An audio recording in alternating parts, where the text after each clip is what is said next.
Ысык Ата районундагы Нурманбет айылында ири агроөнөрчү аймагынын курулушуна старт берилди. Бул айыл чарба тармагындагы эң ири инвестициялык долбоорлордун бири. Долбоорду Кыргыз Агрохолдинг ачык акционердик коому ишке ашырууда. Третий, четвертый, получается, здесь уже идет финишная доработка, где все красится, дублируется. Мына ушул жерде биз азыр ушул мурдагы канаттуулардын фабрикасынын жеринде биз өндүрүштүк айыл чарба багытындагы аймак зонаны ачып атабыз. Эмне пайдасы бар бул жерде? Биз мамлекет тарабынан ошол жерге зонага, бул аймакка биз суусун, электроэнергияны жана канализацияны жасап атабыз. Ошол канализация, суусу, свети эгерде инфраструктура бизнесмендерге болсо, жерин дагы аренда берип атабыз. Биз аны сатып албайт, жерин аренда берип атабыз.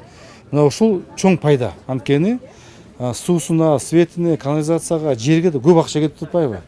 Алар өздөрү келип, мына өздөрүнүн инвестиция салып, кредитти алып ушул жерде завод, фабрикалар курат. Долбоор президент Садыр Жапаровдун тапшырмасы менен ишке ашууда. Долбоор өлкөнүн агроөнөр жай комплексин модернизациялоого багытталган. Негизги максаттардын арасында заманбап технологияларды киргизүү, айыл чарбанын натыйжалуулугун жогорулатуу жана азык-түлүк коопсуздугун бекемдөө турат. Бул чүй агроөнөр жай аймагы деп бүгүн долбоорду айыл чарба министрлиги тарабынан тартылып келип атат. Бул Союз убагынан бери иштебей жаткан Ак Канат асыл тукум тоок заводу болчу. Бүгүнкү күндө бизге 12 миллион ошо асыл тери чыгарчу заводу келип атат. Андан тышкары ошо асыл тукум тоок этин өндүрүү боюнча 100 миллиондук АКШ долларлык проект дагы тартылып келип атат. Бул чоң мүмкүнчүлүк биздин социалдык экономикалык өнүгүүбүзгө, биздин райондун андан сырткары биздин республикабыздын, анткени Кыргызстан боюнча бүгүнкү күндө мындай өндүрүш жок. Андан тышкары бүгүн Бактар Кеш айтып кеткендей эле, бул деген биздин жергиликтүү ошо айыл аймактын, анан райондун жашоочулардын жумуш орду менен камсыздоо.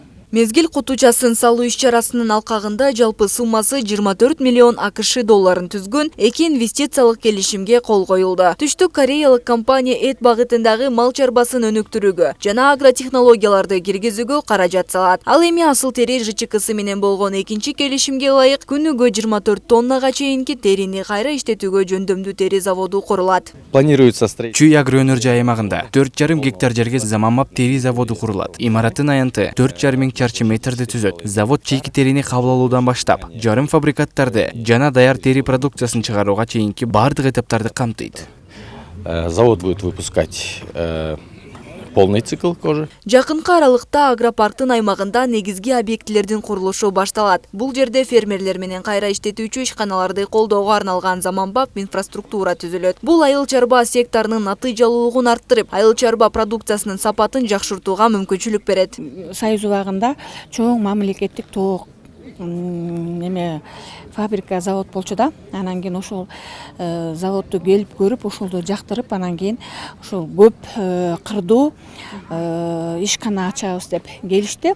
Албетте бул бизге айылга өтө мындай жакшы саамал деп айтсак болот. Анткени 91-жылдан бери ошол заводдордун баары иштебей калгандан бери биринчи жолу ушул ишке мынакей өкмөт тарабынан, эң биринчи өкмөт тарабынан келип атканы биздин айылды сүйүндүрүп атат. Чүй агроөнөр жай аймагын түзүү өлкөнүн туруктуу өнүгүүсүнө карай маанилүү кадам. Бул долбоор жаңы жумуш орундарын түзүү менен Кыргызстандын экспорттук мүмкүнчүлүгүн кеңейтүүгө шарт түзөт. Ошондой эле агрардык тармакты модернизациялоого жана аймактардын экономикалык өсүшүнө күчтүү түрткү берет. Айдан Ашимова, Назира Бегалиева, Чыңгыз Садыков, УТРК Чүй.